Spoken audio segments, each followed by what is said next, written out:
Dish ఎలా ఉంటుందో చూద్దామండి. సింపుల్ రైస్ దీని పేరు. ఆనియన్స్, టమాటో, పచ్చిమిర్చి పోపు పెట్టేసి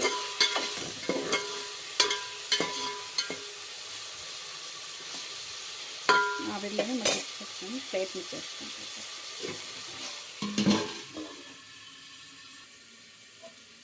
రైస్ని ఇలా రెడీ చేసుకున్నాము. కాస్తంత పసుపు వేసి ఇలాగా చేసుకొని పక్కన పెట్టేస్తాం.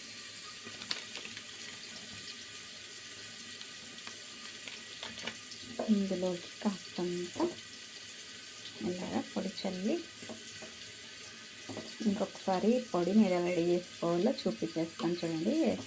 మీరు ఇలా చేసుకోండి, సూపర్ టేస్ట్ ఉంటాయి రైస్. పిల్లల బాక్స్లోకి కూడా కట్టవచ్చు, సింపుల్గా బాగుంటుంది. ఇది మూత పెట్టి ఉంచేయాలి.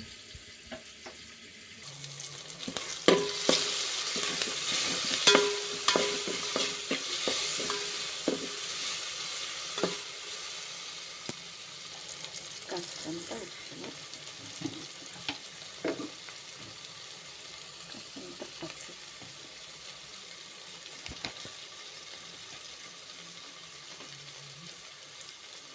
కారం, ధనియాల పౌడర్ కొంచెం వేసినా కూడా కారం కొంచెం వేసుకొని కొంచెం బాగా స్పైసీగా వేసుకుంటాం.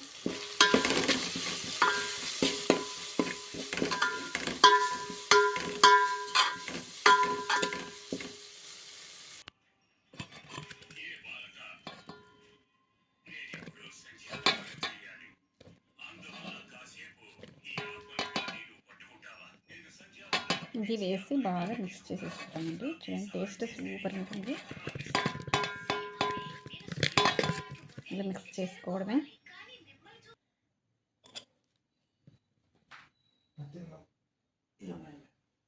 సూపర్ అండి రైస్. మీరు ఒకసారి ఇలా ట్రై చేయండి.